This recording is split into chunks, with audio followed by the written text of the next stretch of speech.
International forum for promoting homeopathy द्वारा आयोजित इस दैनिक हिंदी वेबिनार श्रृंखला में मैं डॉक्टर नेहा कक्कड़ आप यहाँ पर उपस्थित सभी डॉक्टर्स का हार्दिक स्वागत करती हूँ। और आज का सेशन स्टार्ट करने से पहले हम अपनी रूटीन प्रेयर करेंगे। तो हिंदी वेबिनार दैनिक श्रृंखला का आज हमारा 692वां सेशन है और आज के जो हमारे गेस्ट स्पीकर हैं वे हैं डॉक्टर सप्तऋषि चौधरी। डॉक्टर सप्तऋषि पहले भी हमारे साथ काफी सेशन कर चुके हैं, तो बहुत बहुत स्वागत करती हूँ डॉक्टर सप्तऋषि का मैं। सर का थोड़ा सा इंट्रो देना मैं चाहूंगी। डॉक्टर सप्तऋषि फिलहाल हेड ऑफ द डिपार्टमेंट और प्रोफेसर हैं और विजिटिंग फिजिशियन भी हैं Mahesh Bhattacharya homeopathic medical college and hospital Howrah में और वेस्ट बंगाल में। और यहाँ पे काफी सारी अलग अलग प्रोफेसर और एसोसिएट प्रोफेसर की पोजीशंस होल्ड कर चुके हैं और विजिटिंग फिजिशियन भी रह चुके हैं और एज अ एग्जामिनर भी रह चुके हैं यूजी और पीजी एग्जामिनेशंस में डिफरेंट यूनिवर्सिटी में, गुवाहाटी, असम, वेस्ट बंगाल और जयपुर में। और डॉक्टर सप्तऋषि की पब्लिकेशन यानी कि केसेस भी हैं जिसमें से कुछ हैं डीप वेन थ्रोपोसिस और कोविड में यूज किए गए homeopathic prophylaxis, homeopathic management of pain and stiffness of arthritic knee, traumatic tongue fibroma treated with individualized homeopathic medicine, and wart cases with burning pain and bleeding treated with individualized homeopathic remedy। तो काफी सारे case presentation doctor सप्तऋषि ने दिए हैं। तो आज का जो उनका टॉपिक है वो है जीबी एडिनोमायो मिटोसिस में कैसे जो है होम्योपैथिक मेडिसिन किस तरह से हमारी मदद कर सकती हैं, उसके ऊपर आज डॉक्टर सप्तऋषि प्रकाश डालेंगे। तो सर सेशन स्टार्ट कर सकते हैं। धन्यवाद। Let me share.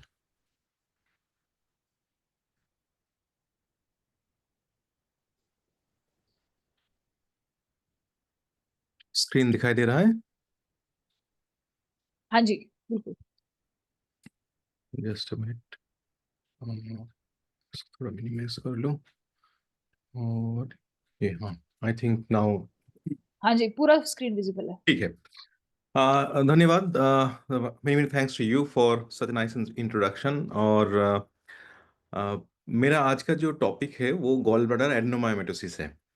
तो गॉल ब्लैडर एडेनोमायोमेटोसिस के ये केसेस जो है हम लोगों के पास अभी आते हैं। बहुत सारे केसेस हम लोगों का हॉस्पिटल में भी ये केसेस आते हैं। तो मैं पहले दफा तो मैं क्यों इस केस के ऊपर मैं बोलना चाह रहा हूँ वो तो मुझे पहले बोलना है। क्यों क्यों ये टॉपिक मैंने चूज किया है?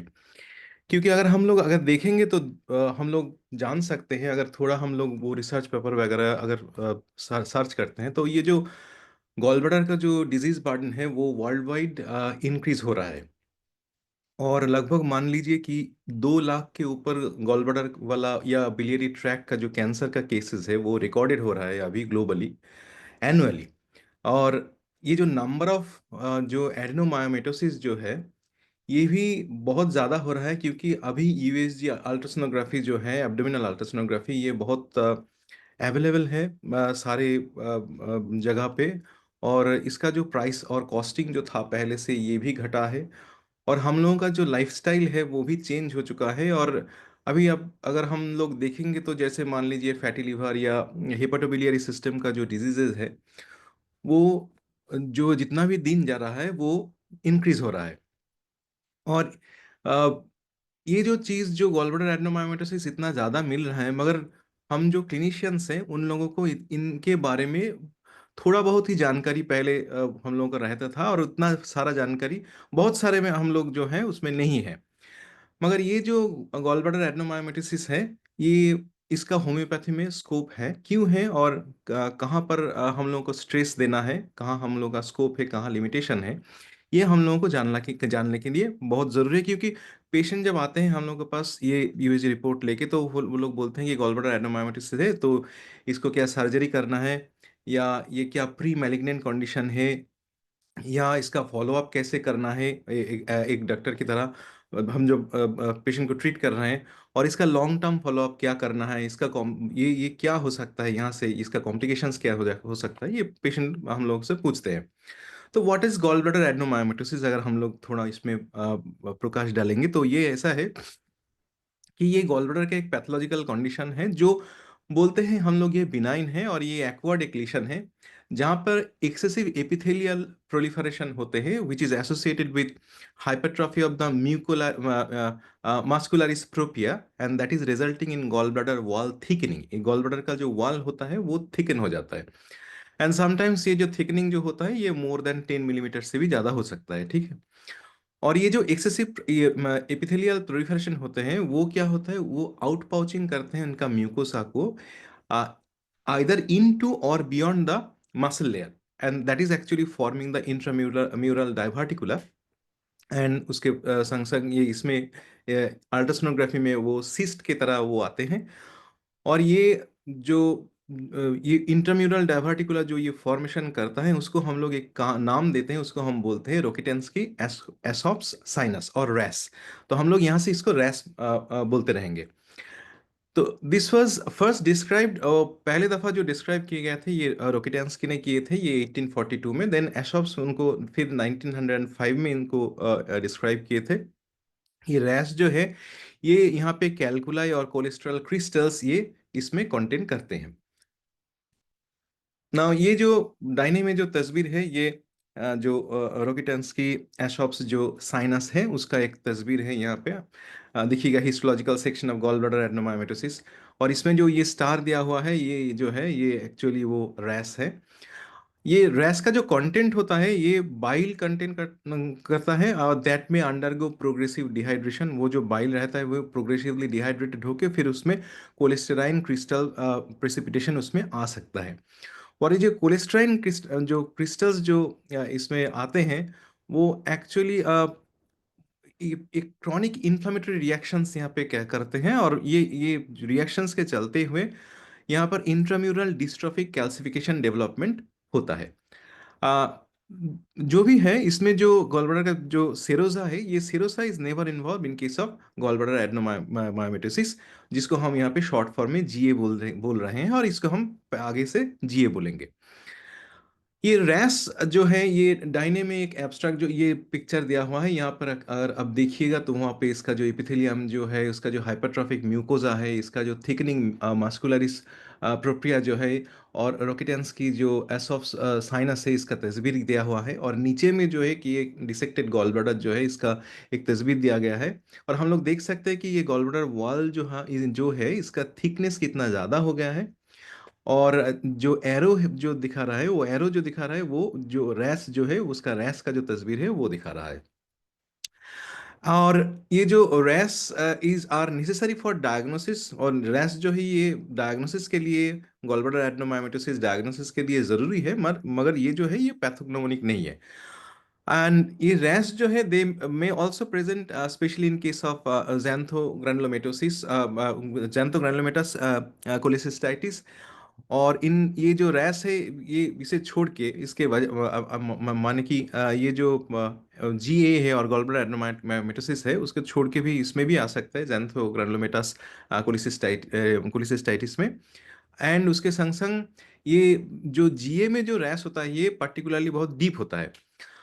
और ये जो कॉन्फर्मेटरी अगर डायग्नोसिस हम बोलेंगे गॉलब्लैडर एडेनोमायोमेटोसिस के तो that must be associated with careful search to rule out the adenocarcinoma, gallbladder adenocarcinoma.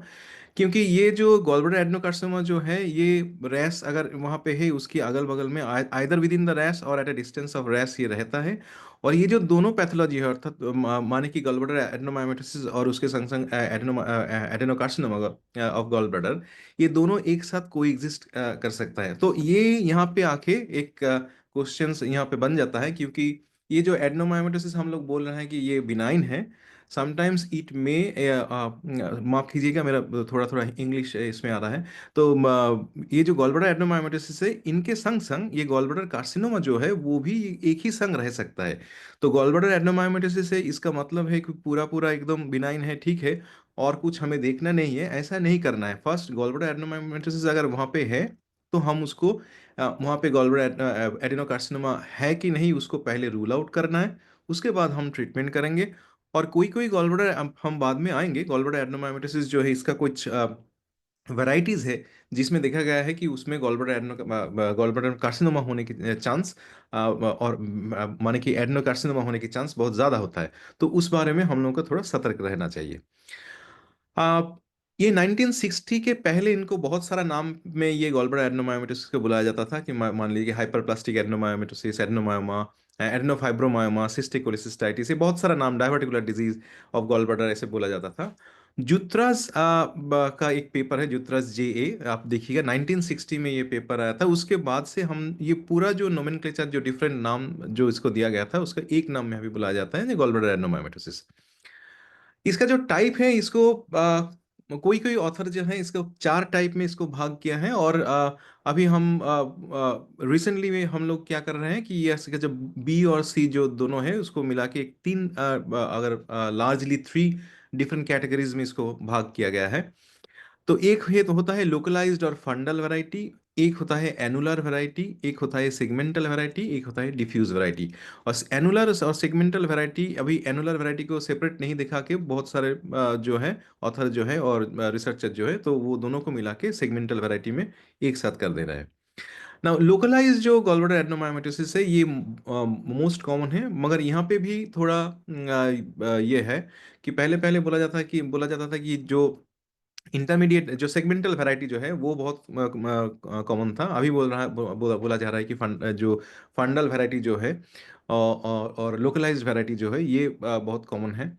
और इट एक्चुअली द फंडल नाम से ही पता चल रहा है, तो it involve the fundal area of the gall bladder. Rest of the gall bladder remains I mean as it is. Usually जो उसका जो नॉर्मल शेप है वो शेप भी इसमें मेंटेन किया जाता है। नेक्स्ट इसमें जो आते हैं तो दैट इज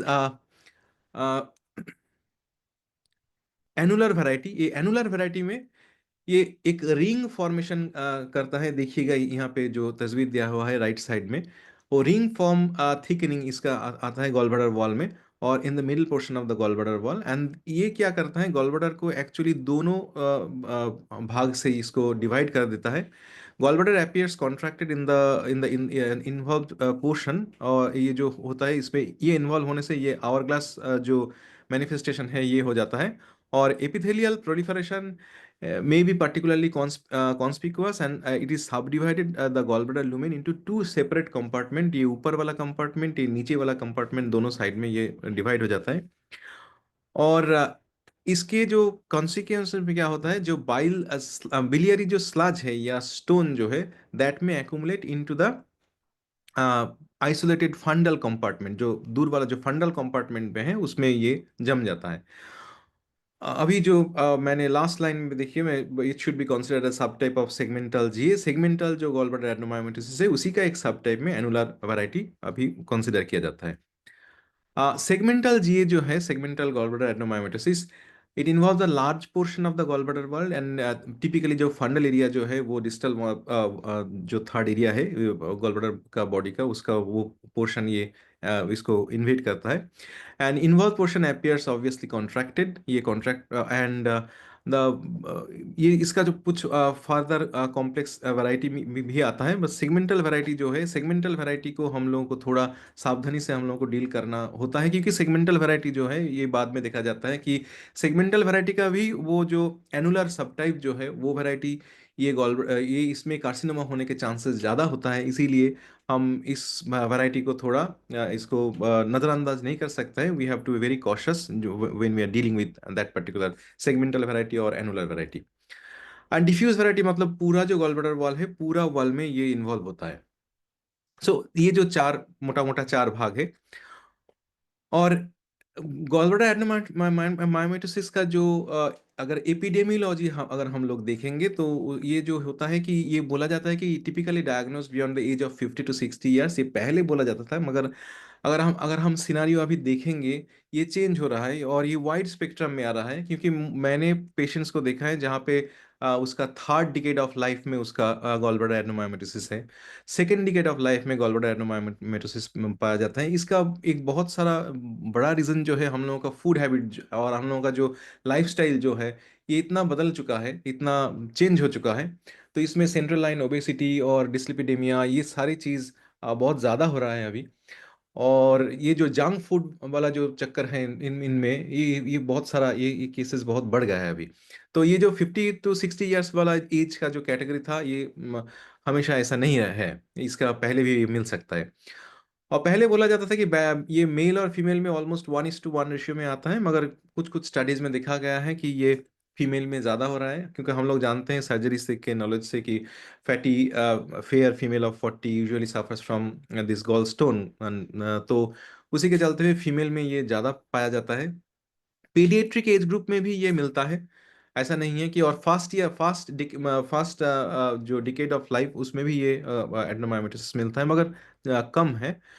एंड जो गॉलब्लैडर एडनोमायोमेट्रिस जो है, ये इसका सिम्टोमेटोलॉजी इतना ज़्यादा प्रोमिनेंट नहीं होता है, और उसका स्पेसिफिक कोई सिम्टम्स ऐसा नहीं है। इसीलिए क्या होता है कि इसका जो फाइंडिंग्स जो है, वो फाइंडिंग्स तो इंसिडेंटल फाइंडिंग हो जाता है, क्योंकि मान लीजिए कोई कोई कारण के लिए आपने एब्डोमिनल यूएसजी के लिए उनको भेजे हैं, और फिर जब बाद में जाके पता चलता है कि उसका गॉल ब्लैडर एडनोमायोमेट्रिस है, तो वो वहां से यूएसजी से पता चलता है।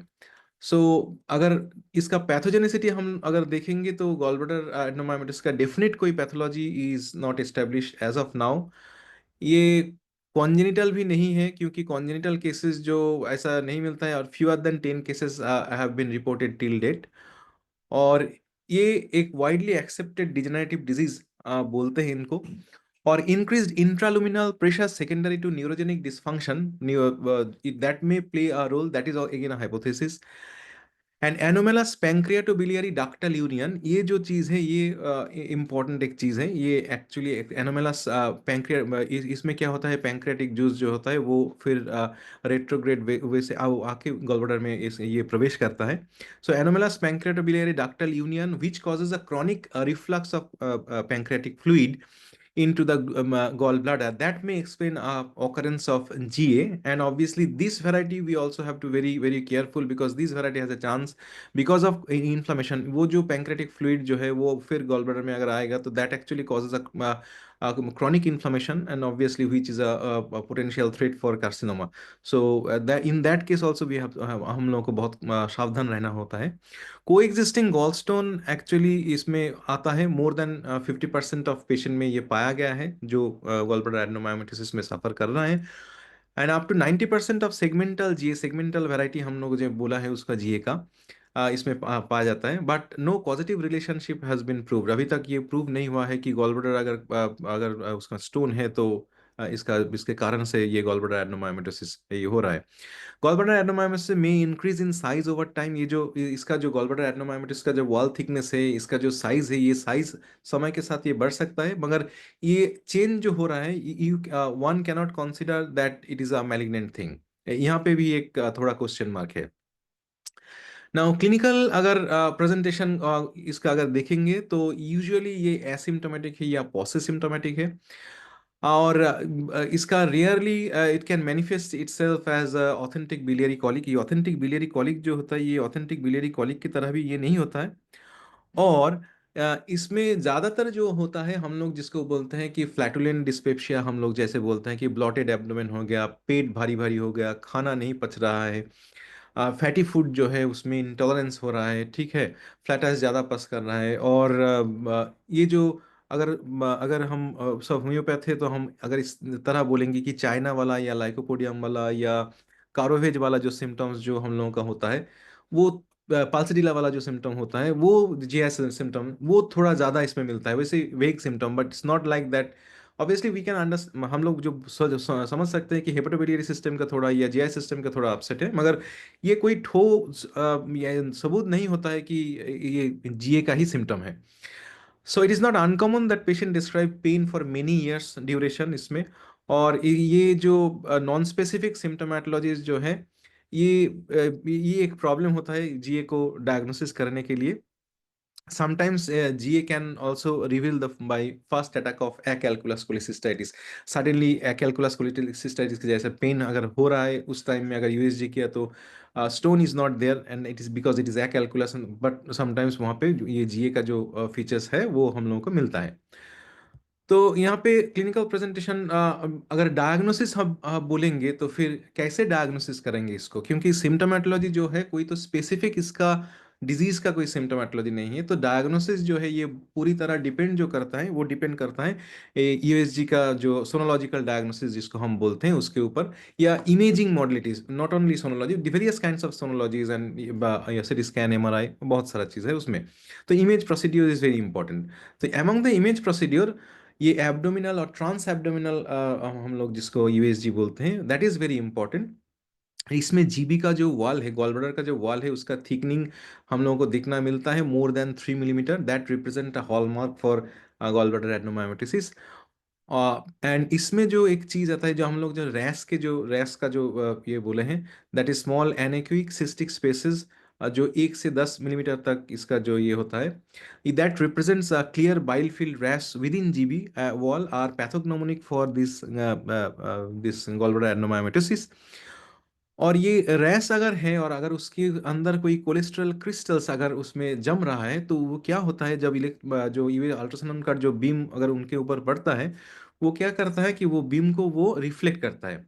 और वो रिफ्लेक्शन जब आ रहा है, फिर जब प्रोब उस रिफ्लेक्शन को ले रहा है, तो उसका एक स्पेसिफिक एक चेहरा होता है जिसको हम बोलते हैं कॉमेट टेल आर्टिफैक्ट्स। ये यहाँ पे जो एरो है देखिए, 2 एरो में ये कॉमेट टेल आर्टिफैक्ट्स है। ये कॉमेट टेल आर्टिफैक्ट्स जो बना है, ये इससे हम इसको बोल सकते हैं, ये this is a case of gall bladder adenomyosis.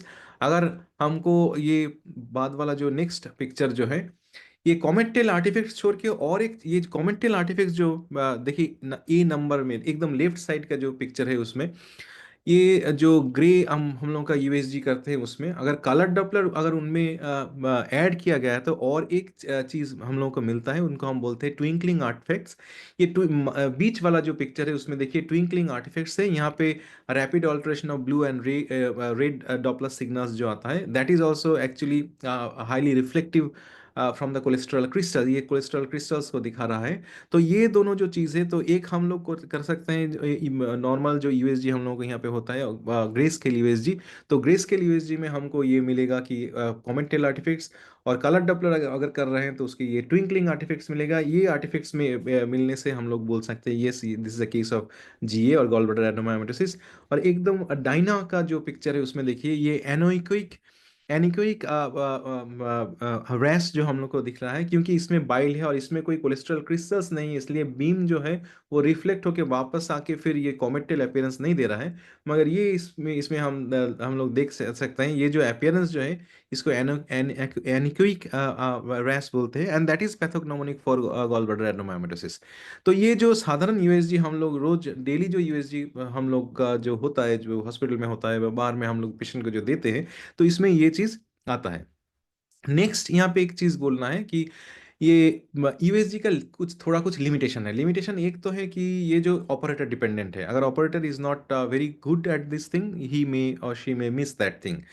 और अगर बहुत ओबेस पर्सन है, या बावल में बहुत सारा गैस अगर इंटरपोजिशन में अगर है, तो उसमें ये जो यूएसजी बीम जो है उसका थोड़ा ये डिस्पर्स हो जाने के कारण ये ठीक से वापस नहीं आता है, और पिक्चर जो है वो ठीक से नहीं तैयार होता है। तो यहाँ पे एक प्रॉब्लम ये होता है। और पॉसिबल इमेजिंग पिटफॉल, ये जो है, जो डिफरेंशिएशन बिटवीन कोलेस्टेराइन पॉलिप एंड जीए, ये डिफरेंशिएटिंग पॉलिप में इसमें टाइम में थोड़ा प्रॉब्लम हो जाता है। मगर ये अगर ठीक से देखा जाए, तो पॉलिप जो है वो that appears as a solid nodule with in exophytic growth inside the gallbladder lumen, where as G appears as a focal और डिफ्यूज म्यूरल थिकनिंग। अगर हम थोड़ा पीछे नहीं जा सकते, ठीक है। तो नाउ, और यहाँ पे और एक चीज होता है कि large rounded hyperechoic intramural collection without acoustic shadow और reverberation artifacts represent the cholesterol filled RAS may sometime be observe. This finding may cause diagnostic doubts. इसमें जो हम लोग का जो पहले ये जो एकदम एक्सट्रीम राइट वाला जो पिक्चर देखे थे, जहाँ पे ये एनिक्योइक शैडोज जो दिख रहा था, उसमें थोड़ा sometimes it causes some doubt. उसके लिए एंडोस्कोपिक यूएसजी भी अवेलेबल है, मगर इसका प्रॉब्लम यह है एंडोस्कोपिक यूएसजी में, जहाँ पे मान लीजिए बहुत ओबेसिटी है, या कोई बहुत गैस फील्ड है, या और कोई दूसरा प्रॉब्लम अगर है, तो उसमें एंडोस्कोपिक यूएसजी कर सकते हैं। मगर ये इतना ज़्यादातर नहीं किया जा सकता, क्योंकि ये एक तो इन्वेसिव है, सेकेंडली ये पेशेंट के लिए भी दिक्कत है, और इट्स वेरी कॉस्टली। सो इसके लिए ये हाँ, हम लोग को जानना जरूरी है, मगर ये इतना इतना ज़्यादा हम लोग यूज़ नहीं करते हैं। मगर जो हम लोग यूज कर सकते हैं apart from normal regular USG और ग्रे स्केल यूएसजी और colour Doppler, high resolution USG और contrast enhance USG, that calls can also be used. And इसमें क्या होता है, इसमें जो ये टैंग एट ऑल का एक पेपर है, अगर वहाँ पे वो लोग दिखाया है कि माने CEUS, that means contrast enhance ultrasonography, it significantly increases the ultrasonic sensitivity in the detection of RAS। सो ये इसमें ज़्यादा इजीली डायग्नोस्टिक एक्यूरेसी जो है ये ज़्यादा होता है, और ये diagnostic accuracy for differentiation of this GA with GC, that means gall bladder cancer से ये डायग्नोसिस को बहुत इजी हो जाता है। तो that is one advantage in case of contrast enhance ultrasonography. So जैसे हम कॉन्ट्रास्ट इनहेंस CT स्कैन करते हैं, तो कॉन्ट्रास्ट इनहेंस MRI करते हैं, तो ये कॉन्ट्रास्ट इनहेंस हम लोग अल्ट्रासोनोग्राफी भी कर सकते हैं। और इसमें सिग्निफिकेंटली लिमिट माने जो लिमिटेशन जो है, ये इतना ज़्यादा लिमिटेशन ये नहीं है, मगर ये अगर गॉल ब्लैडर नेक में अगर अगर प्रॉब्लम है या योबेज पेशेंट में प्रॉब्लम है, थोड़ा थोड़ा बहुत दिक्कत आता है, मगर अभी जो USG मशीन है इसमें इतना दिक्कत नहीं आता है। ये हाई रेजोल्यूशन जो USG एक है, और उसका एक पिक्चर यहाँ पे दिया गया है। Next, CT scan for GA, ये इतना ज़्यादा CT स्कैन हम लोग नहीं करते हैं GA के लिए, क्योंकि ये CT स्कैन का जो रिजल्ट है it's not that very good, and the sensitivity of this CT scan in diagnosing this gallbladder adenomyosis is far less than USG, only say 40 to 75%, and whereas normal USG has got a accuracy of 95%। so नहीं करते हैं, मगर अगर gallbladder carcinoma को अगर हम लोगों को वो ये करना है, उसको DD में करना है, तो फिर अगर डाउट है तो हम लोग करते हैं, मगर CT स्कैन से भी फार मोर बेटर इज MRI। इसका जो लिमिटेशन जो मैंने यहाँ पे CT स्कैन में मैंने बोल दिया है। और MRI जो है, अगर इफ इज देयर इज यहाँ पे कोई डाउट है अगर USG का रिजल्ट में, then only you can suggest a person for MRI। और इसका जो एक्यूरेसी लेवल है इस 93% ऑलमोस्ट। और MRI में जो अपियरेंस, जो वहाँ पे कॉमेट टेल अपियरेंस आ रहा था, या जो ट्विंकलिंग इफेक्ट जो आ रहा था, यहाँ पे MRI में एक पार नेकलेस जो साइन मिलता है, basically in case of T2 weighted image में, ये पारनेक टाइप का जो साइन जो है ये, और MRI का एक स्पेशल टाइप ऑफ MRI जिसको हम बोलते हैं MRCP, that means magnetic resonance cholangiopancreatography, इसमें ज़्यादा बढ़िया आता है। और अगर हम लोग यहाँ पे तस्वीर देखेंगे तो ये you can see this is a pearl necklace appearance. PET scan ये गॉलब्लैडर एडेनोमायोसिस में डायग्नोसिस में के लिए नहीं किया जाता है। ये अगर गॉलब्लैडर कार्सिनोमा अगर है, उसी केस में ये PET स्कैन किया जाता है, क्योंकि PET स्कैन में जो 18 FDG जो देते हैं अपटेक के लिए, तो ये क्या होता है कि ये देखने को मिला है कि गॉलब्लैडर एडेनोमायोसिस में टिपिकली शोज नो 18 जो FDG जो है उसका अपटेक, और ये अगर एक ये हो सकता है, या लोअर अपटेक हो सकता है कंपेयर टू लीवर। अगर नीच वाला जो जो दो तस्वीर दिया गया है, अगर आप देखेंगे तो ये रिंग वाला जो ये है वो दिखा रहा है गॉल ब्लैडर, और आप लीवर को साइड में देख सकते हैं, तो आप you can easily see that 18 FDG has been uptaken by the liver cells much more than this gallbladder itself। तो ये एक प्रॉब्लम है, एक है। और एक false positive result sometimes PET scan में आता है, क्योंकि अगर मान लीजिए जो जहाँ पे वो इन्फ्लामेशन चल रहा है जो GA में, तो वो जो द इन्फ्लेमेटरी रिएक्शंस जो रैश का सराउंडिंग में जब चल रहा है, तो उसका जो इन्फ्लेमेटरी सेल्स जो है उसका मेटाबॉलिक रेट क्योंकि ज़्यादा है, तो वो 18 FDG जो है जो फ्लूरोडिऑक्सी ग्लूकोज जो होता है वो, क्योंकि उसका मेटाबॉलिक रेट ज़्यादा है, तो वो अपटेक ज़्यादा कर लेता है, तो उसमें क्या होता है कि हम लोग फॉल्स पॉजिटिव साइड में भी जा सकते हैं कि वो वहाँ पे कैंसर है। So PET is not performed for the diagnosis. It only helps in excluding GC when there is no significant tracer uptake at the lesion. So choice क्या है, इतना सारा तो हम बोल गए, मगर क्या करना है, कौन सा चीज से इजीली डायग्नोस हो सकता है। तो डायग्नोसिस के लिए जो most cost effective, most readily available, and perhaps most accurate one among all this thing, अगर क्योंकि ये ह्यूमन डिपेंडेंट है, तो अगर जो कर रहे हैं अगर वो एक्सपर्ट हैंड है, तो उसमें USG is by far the best choice. तो वो उसी को बोलते हैं इस image modality of choice diagnosis के लिए। और contrast enhance ultrasonography should be considered in case of second line of imaging modality, क्योंकि अगर यूएसजी में कोई अगर दिक्कत हो रहा है तो हम लोग हाई रेजोल्यूशन यूएसजी और कॉन्ट्रास्ट इनहेंस यूएसजी हम लोग कर सकते हैं। और जो इंडोस्कोपिक यूएसजी तो हम लोग बोल रहे हैं, एमआरआई के बारे में हम बोले हैं। और अब देखिएगा तो accuracy to differentiate GA from early GC for USG MRI and CT is 91 to 95%, 93% and 40 to 75% respectively. So you can understand, आप लोग समझ सकते हैं कि सीटी स्कैन इतना ज़्यादा पॉपुलर क्यों नहीं है। और पेट स्कैन तो हमने बोल दिया है। तो लगभग मोटा मोटा इस ये जो इमेजिंग जो टेक्निक जो है इसके बारे में अगर बोलना है तो USG is by far the best choice. So we can go for a normal trans abdominal USG, we can go for a high resolution USG, we can go for a colour Doppler USG, and we can also go for a contrast enhance ultrasonography of hepatobiliary system. So इसमें ये diagnosis हो जाएगा और जो जो चीज़ आएगा तो what are the findings मैंने आपको बोला है। नाउ यहाँ पे एक चीज जो मैंने पहले बोले थे एक बार उसको छोड़ के आए हैं, वो फिर एक बार बोलना चाहूंगा कि association of gall bladder adenomyomatosis along with this gall bladder carcinoma. तो ये जो फंड जो सेगमेंटल वैरायटी जो है, अगर ये एक जो इन दो इसको हम बिनाइन कंसिडर कर रहे हैं, क्योंकि मगर there is an existence of GA with GC, that means gall bladder carcinoma. GC arrows both from just above the fundal GA or and the distal part of the segmental GA. Segmental GA जो है उसका distal part में ये होता है। Segmental जीए का distal part में ये होने का जो वजह जो है, क्योंकि यहाँ पे जो एक इन्फ्लम चांसेस ऑफ इन्फ्लेमेशन एक्चुअली ये राइज कर जाता है इसके। उटानी एट ऑल का एक पेपर है, अगर हम अब देखेंगे तो वहां पे देखिएगा GC actually develops in 6.4% of patient in case of segmental GA, where as no clear association was found between the fundal and diffuse type of GA with GC. Next it बने ये देखा गया है कि सेगमेंटल जीए दैट लीड ये lead करता है कि बाइल कॉन्जेशन हो रहा है कहाँ पे ना, इंट्रालुमिनल।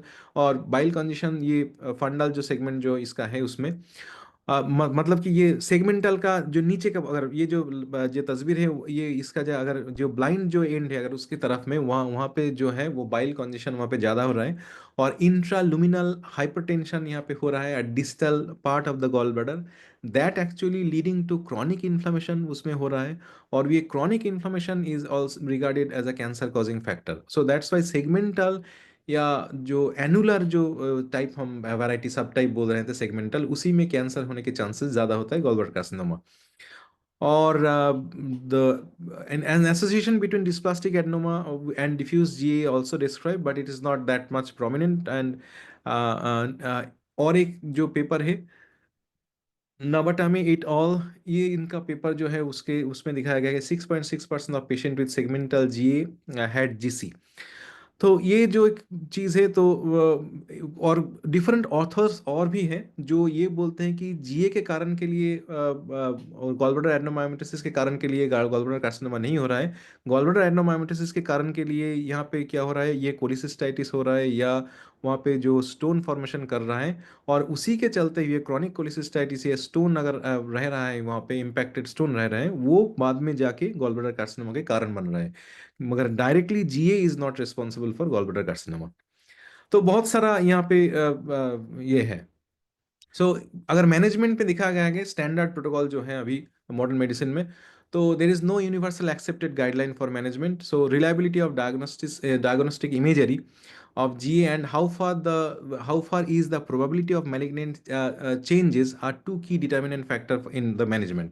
So management के लिए एक तो diagnosis जो है वो जरूरी है, वो किस तरह का है, और probability of कैंसर होने के जो malignancy वो उसका जो है वो statistical data के ऊपर वो लोग निर्भर करते हैं। और जीए अकाउंट्स और जो है और इसके जो है ये GA only accounts for 25% case of cases in case of gall bladder wall thickening, जो ये भी है वो मोर देन 3 मिलीमीटर, ये भी इतना ज़्यादा नहीं है। तो तो मैनेजमेंट के लिए जो उन लोगों में भी थोड़ा बहुत कंट्रोवर्सी ये है, और इसी के चलते हुए वो लोग एक चीज़ कर रहे हैं कि अगर कोई सिम्टम अगर है जीए का, कोई अगर पेन है या फ्लैटुलेंट डिस्पेप्सिया और कोई कॉली की पेन अगर कुछ है, तो उनको they are in support of cholecystectomy, ठीक है। और अगर कोई जीसी का अगर रिस्क है, मान लीजिए कि ये सेगमेंटल वैरायटी है, तो उन लोगों का कोई सेकंड चॉइस नहीं है, वो कोलिसिस्टेक्टमी जाता है। अगर फंडल टाइप में भी है, what ever its size, surgery is not indicated. But मैंने ये भी देखा है कि फंडल वैरायटी में वो लोग भी सिम्टम अगर है मगर तो उसमें वो they are going for cholecystectomy. So whatever the thing they actually suggest for cholecystectomy. And also in case of GB polyp, in GB polyp polypoidal lesion अगर मोर देन 10 मिलीमीटर में है, तो उसमें जैसे कोलिसिस्टेक्टोमी करते हैं, तो फंडल जीए में भी अगर ये if it is more than 10 millimetre, they are in support of cholecystectomy. तो और मैंने पहले भी बोल चुका हूँ कि एबीपीजे अगर वहाँ पे है, that is anomalous biliopancreatic junction अगर वहाँ पे है, तो उसमें भी they are suggesting for cholecystectomy, as because there is a risk factor, that is a risk factor for gall bladder carcinoma. तो और ये मैनेजमेंट एल्गोरिदम थोड़ा इस तरह है उन लोगों का। तो एज ए होम्योपैथ ये मैनेजमेंट एल्गोरिदम में हम ये कर सकते हैं कि देखिए, जीए जो अगर इमेजिंग में अगर कंफर्म है, अगर उसमें एबीपीजे नहीं है, even if it is symptomatic, अगर एबीपीजे नहीं है, we can take some time, क्योंकि उसमें भी एम्बिग्विटी है उन लोगों का, जो हम लोग फॉलो अप कर सकते हैं। And obviously for 3 to 6 months हम थोड़ा इसके बाद वाला स्लाइड जो है थोड़ा थोड़ा बोलते जाएंगे, उसमें आपको पता चलेगा क्यों मैं यहाँ पे ये बोल रहा हूँ। अगर वो एसिम्टोमेटिक है, ये फंडल टाइप है, तो obviously we can take this case and we can treat this case, we can do a repeated ultrasonography if possible, if the pocket permits for the patient, and also if we have in our if it is a government hospital, we have that facility। और segmental type और diffuse type अगर है, तो हम लोग then again, अगर कोई suspicion नहीं है जीसी का, अगर अल्ट्रासोनोग्राफी में ऐसा कोई कुछ नहीं दिखा रहा है, कोई सिम्टोमेटोलॉजी ऐसा कुछ नहीं है, then obviously we can take that case, we can go for this thing. मगर हम लोगों को बहुत कॉशसली ये चीज़ हैंडल करना है, क्योंकि ये अगर जीसी का कोई भी शक है, या फैमिली हिस्ट्री में ऐसा कुछ है, या अगर जैसे हम लोग अगर अगर ऐसा कोई सिम्टम ये आ रहा है कि हम लोग का ट्रीटमेंट के बाद भी सिम्टोमेटोलॉजी वो नहीं जा रहा है, रिवाइव कर रहा है, और ये आर्टिफैक्ट्स जो दिखा रहा था उसमें वो भी है या ज़्यादा हो रहा है, then we should not take chance. But where we can, then उसमें भी हम आएंगे। Now questions in management of GA है, need for regular follow up in case of asymptomatic gallbladder, but how frequent the USG should be done, that is not known in case of modern medicine। 3 to 6 monthly USG अगर हम करेंगे, but how long this should be this surveillance should be carried out, that is again it's not unknown to them। So patient compliance, obviously it's a problem। And resource implication, ये भी problem हो सकता है, क्योंकि मान लीजिए government hospital में, मैं जैसे हमारा गवर्नमेंट हॉस्पिटल में ऐसा होता है कि एक आदमी को अगर हर एक 3 महीना में अगर यूएसजी कर रहा है एंड बहुत सारा दिन के लिए कर रहा है, तो ऑब्वियसली जो इसका रिसोर्स जो है उसकी एक आदमी के पीछे जा रहा है, मगर हम वो ज़्यादातर आदमी को दे सकते हैं, क्योंकि government has also limited resource. तो ये भी एक प्रॉब्लम होता है इसमें। और अगर तो ये जो सारे कुछ क्वेश्चंस अगर हैं, मगर हम लोग एज होम्योपैथ क्या कर सकते हैं, इसको ये हम लोग सोच सकते हैं, क्योंकि ये यहाँ पे थोड़ा हम लोगों का एडवांटेज ये है, क्योंकि अगर मान लीजिए being a homeopath,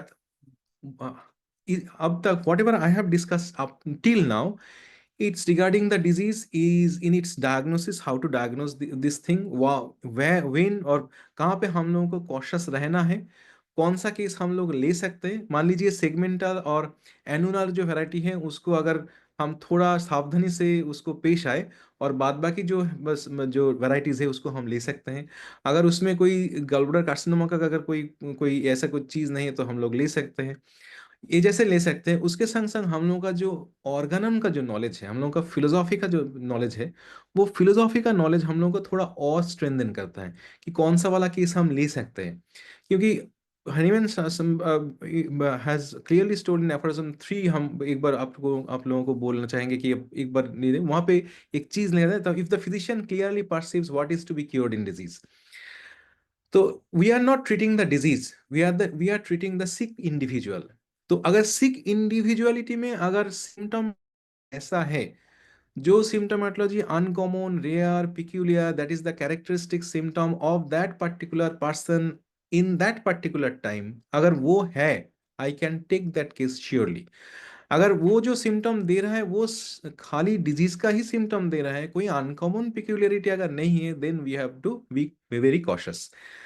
And obviously if we follow the 12 observations, and obviously we can have the effect of our medicine, जो भी मेडिसिन दवाई अगर दे रहे हैं, अगर हम लोग ठीक से दवाई दे रहे हैं और 12 ऑब्जर्वेशन को जो फॉलो कर रहे हैं, तो obviously from there also we can get और इंडिकेशंस कि हम लोगों का ट्रीटमेंट ठीक जा रहा है, या ये जो पेशेंट का जो डिजीज स्टेट है वो ट्रीटेबल है कि नहीं है. We can easily understand that thing. तो और यहाँ पे और एक चीज हम लोगों को जानना है, क्योंकि जो हम लोगों के इसका जो पॉजिटिव फैक्टर्स, जो जैसे मान लीजिए पॉजिटिव फैक्टर्स के बारे में अगर हम बोलेंगे, तो यहाँ पे एक तो पॉजिटिव फैक्टर हम लोग जैसे बोलते हैं कॉजा ओकेशनलिस्ट में, जो प्रीडिस्पोजिंग एंड और मेंटेनिंग कॉज. तो प्रीडिस्पोजिंग कॉज जो होता है, एक हम लोग कॉज को एक्साइटिंग कॉज होता है एंड मेंटेनिंग कॉज होता है. तो प्रीडिस्पोजिंग कॉज में अगर जो कौन कौन सा चीज प्रीडिस्पोजिंग कॉज है, जैसे मान लीजिए कि वहां पे हमने एज, सेक्स ऐसे चीजें बोल दिए, उसका डाइट, उसका डाइटेटिक इरेगुलरिटीज कुछ है कि नहीं, ये इसका उसका कोई उसके संग संग उसका जो एडिक्शन वगैरह, उसका जो लाइफ स्पैन, लाइफ स्पेस जिसको हम बोलते हैं, उसका लाइफस्टाइल क्या है, उसका खान पान कैसा है, इस चीज से हम लोग.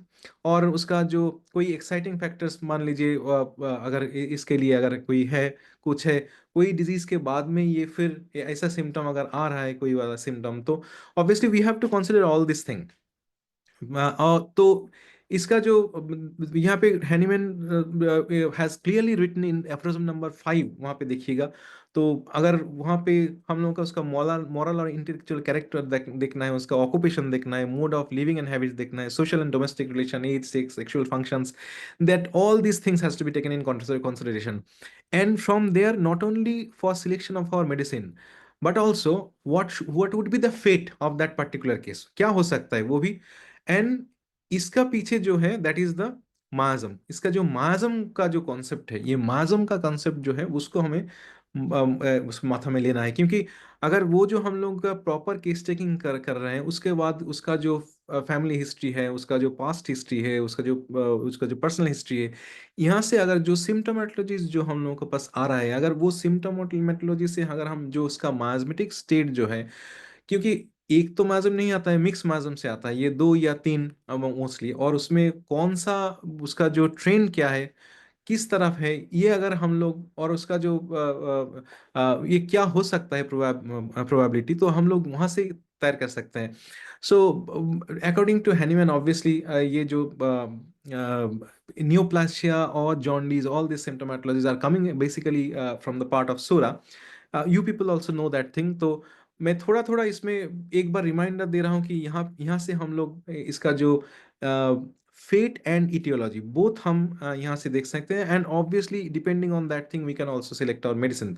सो यहाँ पे एक चीज मैं फर्दर बोलना चाहूंगा कि psora obviously we know can never cause a structural changes, मगर ये कुछ कुछ पेशेंट ऐसे आते हैं हम लोगों के पास में, जो वो जो वेग सिम्टम मैंने जो बोला है, जो फैटी लिवर का, non alcoholic fatty liver disease का जो सिम्टोमेटोलॉजी जो है वैसे लेके आ रहे हैं.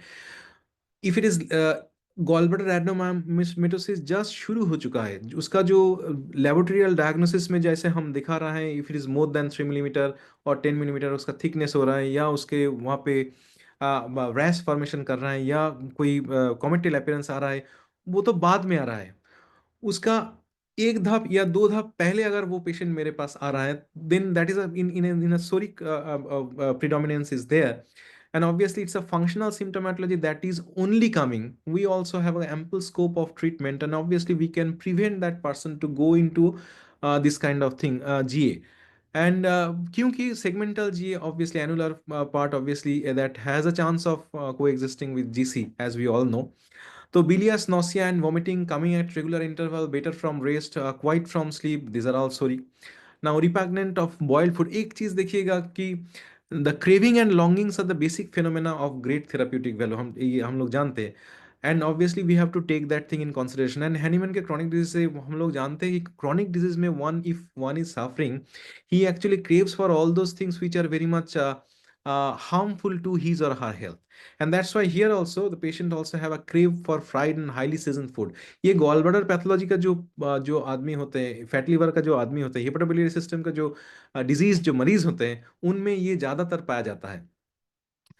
और ये सूट नहीं करता है, obviously that is a part of psora, we no.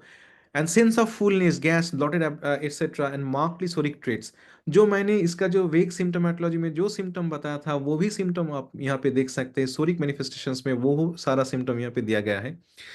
And obviously most of the aggravations of SORA appears after eating, and obviously in these patients also, those who are having this kind of hepatobiliary system disease, they also have this kind of symptomatology. Basically those who are suffering from fat liver, those who are suffering from Lyme gallbladder fat, or this kind of gallbladder adenomyomatosis. Now, and but अगर ये अगर H A Roberts के अगर यहाँ पे जाएंगे, तो he is talking about this is of tubercular origin, that is sore and syphilitic miasm and coming together, and obviously that is creating this thing. So pathological development, it is the only when this taint is united with another stigma, and when two or more is united and the vital energy is not powerful enough to overcome the pathological formation, malignancy is developed. तो malignant जो variety जो आते हैं, malignant का जो चीज आता है, तो दैट इज सिफिलिटिक ट्रेट अगर रहेगा तो भी उसी में ये मैलिग्नेंसी आएगा, मगर largely obviously sora, because it is the primary dyscrasia, it is the primary cleavage, or it is the primary fault line on which the other miasms are actually taking part. And इसका psychotic भी manifestation रहता है इसमें। तो जो भी symptomatology है मोटा मोटा ये है, the if you follow the H Roberts principle, psora is functional, syphilitic is obviously it's ulcerative, and sycosis is infiltrative and that actually deposits. तो ये इसमें भी ये तीनों फेज में हम लोग देख सकते हैं पेशेंट का जो मैनिफेस्टेशन है, एंड अकॉर्डिंगली अगर उसका हम माइजमेटिक एनालाइजिंग करेंगे और उसके ऊपर हम लोग अगर आगे बढ़ेंगे, हम लोगों का जो मोस्ट सिमिलर रेमेडी जो आते हैं वो सिमिलर रेमेडी से, then we can do some good work. तो ये मैं यहाँ पे एक चीज मैं बोलना चाहूंगा कि ये यहाँ पे मैं 3 केस दिखाना चाहूंगा। ये तीनों केस में ये गॉलब्लैडर एडेनोमायोसिस का केस था, और considering that miasmatic background, and after doing that entire case taking, following the the repertorial thing, and following the Mitra Medica, after all, we chose medicines for them, and obviously we get result very early. Please follow these cases. This is the first case. मैं नाम यहाँ पे reveal नहीं कर सकता हूँ, तो obviously that is ethical issue. तो यहाँ पे देखिएगा ये जो डेट ये इसका है, ये इसका डेट देखिएगा यहाँ पे 14/12/2019 में। एंड यहाँ पे यूएसजी में देखिएगा, ये बाया साइड में देखिए ग्वालबड़ा जहाँ पे लिखा हुआ है उसके ऊपर में देखिए कॉमेट टेल अपीयरेंस आ रहा है, ठीक है। सो ये कॉमेट टेल अपीयरेंस है, और इसका जो ग्वालबड़ा का वॉल जो है ये यहाँ इमेज से पता चल रहा है ये थिक है। तो ये गॉल ब्लैडर में यहाँ पे देखिएगा लिखा रहा है gall bladder wall is minimally thickened and thickness measures more than 3, obviously that is 3.2 millimeter. Multiple tiny ecogenic foci with distal comet tail artifacts are seen in the gallbladder wall, the feature suggestive of adenomyomatosis. So this patient was diagnosed in the month of December 14th, December 2019. The case was taken according to the homeopathic principle, properly all the homeopathic rules and regulations. We gave medicine, and this is the result which came in January 2020. So it was just merely a month, and all those symptomatology actually gone. And here, after doing the USG once again, you can see the gallbladder is entirely clear. There is no commental appearance over there, and gallbladder is normal in shape and size. Walls are smooth and regular. Lumen is clear. No calculus is seen. No perigallbladder fluid collection noted. No maceration. So this thing is obviously with homeopathic medication. These changes have appeared so early. So I was very impressed with this thing, and obviously that actually motivated me to take cases like this.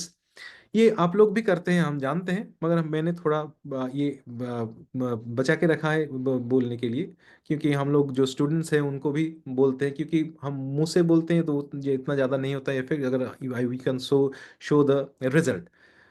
Next ये second case जो है, ये भी एक case है, देखिएगा ये सितंबर 27 सितंबर 2023 का एक केस है। ये यहाँ पे जो यूएसजी किया था, ये यूएसजी में मिडिल वाला जो जो यूएसजी है उसमें देखिए कॉमेटल अपीयरेंस आ रहा है। और यहाँ पे tiny echogenic material gall bladder में लिखा हुआ है, tiny echogenic material seen in the lumen measures about 2 millimetre.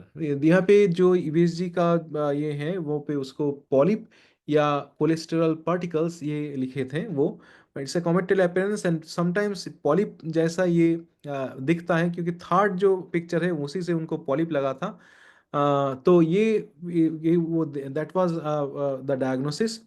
सो ये केस भी हम लोगों ने केस अगर proper case taking, after doing proper case taking, रिपोर्टराइजेशन, considering the miasmatic assessment and all these past and present and family history and everything, we prescribed him medicine. This is and this patient came back and ये 16/11/23 इसमें ये फिर आ रहा है। इनको हमने सीटी abdomen करवाए थे, क्योंकि वो पॉलिप अगर बोला गया था तो out of my fear that if there is anything bad thing is it should not be there. तो इसी के चलते हुए हमने उनको सीटी स्कैन करवाए थे, non contrast CT scan of abdomen. तो उसमें देखिए यहाँ पे आया है gall bladder is partially distended with thin smooth wall without any radiolucent radio dense calculi, and there is no mass lesion in the GB fossa, and peripancreatic fat trends are normal, so it's a normal thing. So gallbladder is normal over here. So ये भी with doing that thing after giving medication this changes actually appear. Third case अगर मैं यहाँ पे जाऊं तो ये third वाला केस है। ये केस में देखिएगा गॉल ब्लैडर में ये सीटीए लिखा हुआ है, कॉमेटल अपीयरेंस। और ये वाला केस 13 जुलाई 2023 का है। और इसका देखिए गॉल ब्लैडर के fatty changes in the grade 1 fatty changes in the liver and gall bladder cholesterosis यहाँ पे ये लिखा हुआ है, and focal calcification in spleen, spleen में भी फोकल कैल्सिफिकेशन था। और इनका भी फिर हम लोगों ने doing after after doing case taking and उसका जो मेंटल सिम्टम था वो मेंटल सिम्टम हम लोग, mental symptom was very prominent in this particular patient. This patient was extreme. He's a obviously he's a well-off person, well-to-do person, and but he was very miserly, and obviously the symptomatology was quite like lycopodium. उनका फिर देखिएगा उनको हम लोगों ने वो दवाई दिए थे, और उसके बाद ये जुलाई में था। उसके बाद उन्होंने फिर अक्टूबर में 4 अक्टूबर 23 में वो क्योंकि ये बाहर से करने से इनका जो पैसा जो लगता था वो रीइम्बर्स नहीं होता है इसको ऑफिस में, इसीलिए वो फिर ईएसआई में चला गया। But he is a very well to do person, तो वीएसआई में चला गया। वहाँ से ही उन्होंने फिर यूएसजी करवाए, और यूएसजी में देखिए GB gall bladder is clean and mild hepatomegaly with fatty liver and otherwise it's quite normal, कुछ नहीं था उसको। और इसको फिर होल एब्डोमेन हम लोगों ने ईवीएसजी करवाए, क्योंकि वहाँ पे आपको याद होगा यहाँ पे देखिएगा एक चीज़ लिखा हुआ है फोकल कैल्सिफिकेशन इन स्प्लीन। तो फिर बाद में फिर से होल एब्डोमेन का अल्ट्रासोनोग्राफी हम लोगों ने करवाए। और अल्ट्रासोनोग्राफी होल एब्डोमेन करने के बाद वो भी to my utter surprise it also came that me only mild hepatomegaly was there and fat liver, otherwise it was quite normal. And इसमें भी ये कोई ये नहीं था। ये पहले वाला जो था वो अपर एब्डोमेन का था, ये होल एब्डोमेन ने उन्होंने किया था। मैं क्योंकि मैंने उनको इंसिस्ट किया था क्योंकि स्प्लीन में कैल्सिफिकेशन है इसलिए, बट इसमें वो भी नहीं है।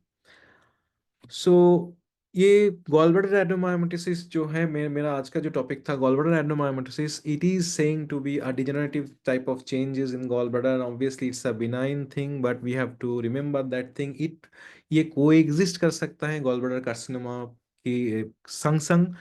और ये गॉलब्लैडर कार्सिनोमा हो सकता है अगर बेसिकली ये सेगमेंटल वैरायटी में ये हो सकता है। तो सेगमेंटल वैरायटी की अगर ट्रीटमेंट हम लोग करने करने जा रहे हैं तो we have to be cautious, but we have ample scope of curing these patients. And obviously क्योंकि ये कोलिसिस्टिक में जो भी इसका जो ट्रीटमेंट जो प्रोटोकॉल है मॉडर्न मेडिसिन में मैक्सिमम ये कोलिसिस्टेक्टमी की तरफ लेके जा रहा है। मगर obviously we know the cholecystectomy होने के बाद एक पेशेंट का तो एक प्रॉब्लम होता ही है। और मान लीजिए थर्ड थर्ड डिकेड में या सेकेंड डिकेड में या थर्ड डिकेड में फोर्थ डिकेड में कोलिसिस्टेक्टमी में हो रहा है, तो इसका एक तो obviously it has got some implications और it has got some effect in the patients life. So we can do that thing. Obviously, we have medicine. We can do some wonder thing over here. So thank you very much, and my sincere gratitude and thanks to our master, Dr. Simon Henneman, for whom we are all over here. Without whom we are nothing. Thank you. धन्यवाद। Thank you doctor सबसे। आपका हर एक हमेशा के साथ आपका lecture बहुत ही अच्छा था। और इसमें दवाई जो आपने सेलेक्ट किया तीनों केस में, हाँ सर, दवाई हाँ, हमने हमने उसको थोड़ा अभी सा। नहीं। यहाँ हाँ, दवाई पहले वाला जो था, पहले वाला के लिए हम लोगों का दवाई था बेसिकली चाइना। क्योंकि वो जो लेडी थे, एकदम पहले वाला केस, उसमें उस लेडी का क्या था, उसका रिपीटेड ब्लड ट्रांसफ्यूजन का एक हिस्ट्री था। और वो that she was very anaemic and all the symptom GI symptomatologies were like China. So उन्होंने हम लोगों ने उनको चाइना दिया था। चाइना देने के बाद वो रैपिड चेंजेस जो आया, 1 महीने के अंदर वो China was the drug. And obviously उसका चाइना का तरह जो जो सिम्टोमेटोलॉजी जो है होता है ना, जो एकदम पीरियडिकली वो सिम्टम आते थे, तो इसी के लिए चाइना हम लोगों ने उनको बात किसके लिए सिलेक्ट किया। लास्ट केस जो है इसके लिए लाइकोपोडियम हम लोगों को लगा था। और बीच वाला जो केस है, बीच वाला जो केस है, उसके लिए हम लोगों को लगा था Calcarea carb. So Calcarea carb was the patient for that, वो बीच वाला जो मैडम थी उसके लिए। तो ये सारे केसेस जो है वो after considering the miasm, after considering the history, after considering the case taking and finding out the case, after repertorisation and obviously after consulting the materia medica, जो भी ड्रग्स हम लोगों का आए वही ड्रग हम लोगों ने दिए, और उसी से ये चेंजेस जो है वो आया था। तो कोई कोई बोलता है ना कि होम्योपैथी जो काम करता है बहुत धीरे धीरे काम करता है, ऐसा नहीं है। होम्योपैथी इतना धीरे धीरे काम नहीं करता है। अब होम्योपैथी क्या कैन ऑब्वियसली डू वंडर। अगर वो सिम्टोमेटोलॉजी अगर मिल रहा है, if the patient is curable, and obviously that is the thing, what is to be cure in disease, if a physician perceives what is to be cure in disease. अगर Organon का जो mapping है, अगर उस map पे हम लोग चलें, तो ये बहुत लाभदायक होता है। बहुत अच्छा था। और आपका तो पहले भी आपने बहुत अच्छे लेक्चर्स दिए हैं इसमें। किन्हीं को कोई सवाल हो तो कमेंट बॉक्स में, चैट बॉक्स में टाइप कर कीजिए।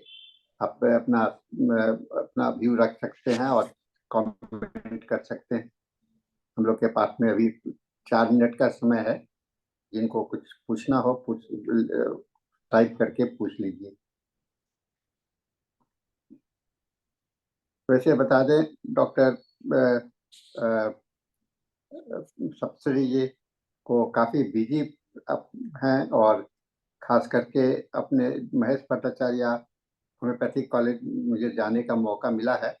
मैं कई एक बार गया हूँ और वहाँ पर मुझे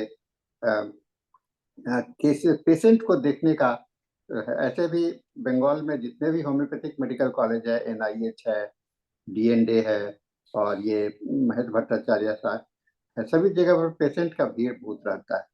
और एक बात और है कि ये इसमें जितने भी मेडिकल कॉलेजेस हैं, सब में एकदम प्योर होम्योपैथिक प्रैक्टिस किए जाते हैं। यानी कि दवा जो है तो काफ़ी सिलेक्शन प्रोसीड्योर जो है तो होम्योपैथिक फॉलो किया जाता है, सिंगल मेडिसिन को फॉलो किया जाता है। ये सभी के लिए बहुत ही हाँ सर, हम लोग के यहाँ पे single medicine minimum dose, yes ये हम लोग पूरा फॉलो करते हैं। और जो भी होता है वो सिंगल मेडिसिन मिनिमम डोज में भी होता है, जो भी हम लोग का यहाँ पे ये जो जो जो चीज़ है ये। सर। 3 सवाल आए हैं सर। एक हाँ, है कि पोटेंसी आपने क्या दिया? ये पोटेंसी, हाँ पोटेंसी जो हम लोगों ने यहाँ पे दिए थे, हम लोग ने जो लास्ट वाला जो लाइकोपोडियम वाला केस जो आप लोगों ने देखे थे, उसमें 50 मिलीसिमल पोटेंसी हम लोगों ने दिए थे। चाइना वाला जो था उसमें हम लोगों ने 200 पोटेंसी यूज किए थे, क्योंकि ये highest of the lower potency और lowest of the higher potency, we all know that thing. Calcarea carb में जो था वो भी मैंने 50 मिलीसिमल में दिया है। 50 मिलीसिमल में एक चीज़ होता है कि रिपीटेशन का जो इतना मौका मिलता है, तो इसका जो रिकवरी जो रेट होता है वो थोड़ा एक्सलेट होता है, वो थोड़ा जल्दी जल्दी मिलता है। और 50 मिलीसिमल में हम लोग को मालूम है कि हम लोग उसका जो हम लोग शिफ्ट भी कर सकते हैं अगर नेसेसरी है तो दैट इज़ वन थिंग। ये एक चीज़ है। ये गॉल ब्लैडर पॉलिप के लिए क्या ट्रीटमेंट है? So if gall bladder polyp के लिए sir, if it is more than 10 millimetre, obviously they are asking for surgery. But obviously, since gallbladder polyp has a high chance of developing this thing, gallbladder carcinoma, so we have to be very cautious. Treatment अगर आप बोलेंगे तो obviously the diet and lifestyle modification, along with that, if the symptomatology is there, if you are getting the uncommon peculiar rare, that is the characteristic symptom, obviously you can prescribe.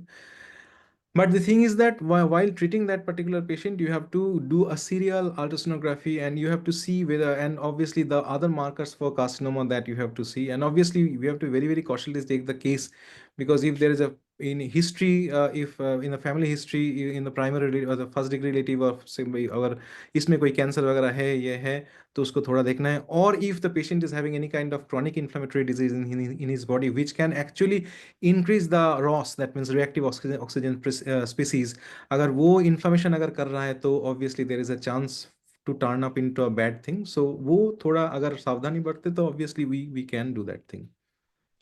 Role of mother tincture क्या होगा, एक सवाल है. Sir mother tincture, देखिए role of mother tincture अगर आप बोलेंगे, तो मदर टिंचर आप यूं ही दे रहे हैं, तो obviously you can, so many people have done better treatment with mother tincture. It's not like that, but you should not give mother tincture along with the potentized medicine. If you are doing mother tincture even on the basis of symptom similarity, you do it, no harm, but don't mix it up with one another, कि इसमें थोड़ा problem हो जाता है फिर. बहुत अच्छा.